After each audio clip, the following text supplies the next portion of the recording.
Hi, welcome back to Busch History. My name is David Busch, and I'm continuing my ongoing series of segments on the presidents of the United States. Each of these clips is fairly short, 3 to 5 minutes at most, and it's simply a look at the events that happened during each of the administrations.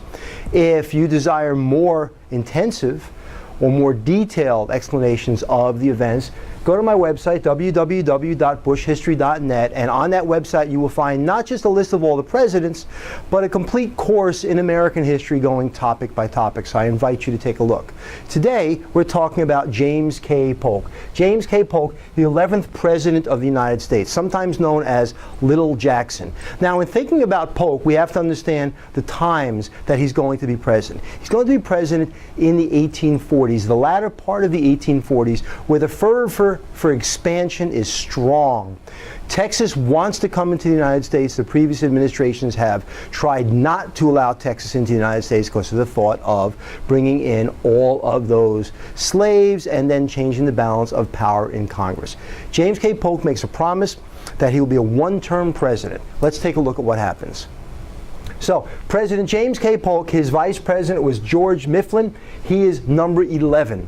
He was a Democrat. His term of office, 1845 to 1849. Who came before him and after him? John Tyler. I have Whig with a question mark because he acted more like a Jacksonian Democrat. And Zachary Taylor, who definitely was a Democrat. Were there any unusual circumstances surrounding his ascent to the presidency? If so, describe them. Well, Henry Clay had been the Whig choice to become president of the United States, but he was against the annexation of Texas, and Polk wasn't, is what it comes down to. So his position against the annexation of Texas hurt him at the polls, allowing the pro-expansionist Polk to become the next president of the United States. Any catchphrases with Polk? Manifest destiny, a term that was actually coined by John L. O'Sullivan, but kind of terms or describes Polk's look on the United States. We will go from sea to sea. And 54-40 or fight, which had to do with the border between the United States and Canada. Polk wanted all the way up at 54-40 degrees, and well, it doesn't really end up that way, but it is his campaign slogan. Anyway, when he left office, was it by choice, defeat, natural death, assassination, etc.? As I mentioned in the introduction, Polk said he was going to be a one-term president, and that's really what he was. He kept his word. Domestic issues and events. Well, this idea of manifest destiny, manifest is something that shows itself to you. How does it look? Destiny is what's going to happen. So when you manifest your destiny, you're making your destiny happen. And this idea of manifest destiny by John L. O'Sullivan was that God said, you will have all of the land from the Atlantic Ocean to the Pacific Ocean. So now expansion became almost a sacred right to go from coast to coast.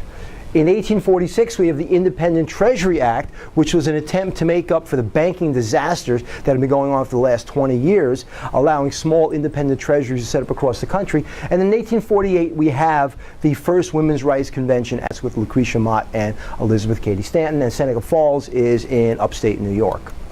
Foreign policy events, well, we have the Oregon Treaty in 1846. This whole 54-40 thing, well, didn't go to 54-40. Anyway, it settled the Western Canadian-American border at the 49th parallel, which is where it exists today. From 1846 to 1848, we have the Mexican-American War, and of course we get the entire Mexican cession out of that in 1848. We also have the Treaty of Guadalupe Hidalgo in 1848, and that is the treaty at the end of the Mexican-American War that cedes all of that land to the United States. So in Polk's 4 years as president, he was quite active. A lot of stuff happened. Anyway, for now, I'm David Busch, and we'll see you again here at Busch History.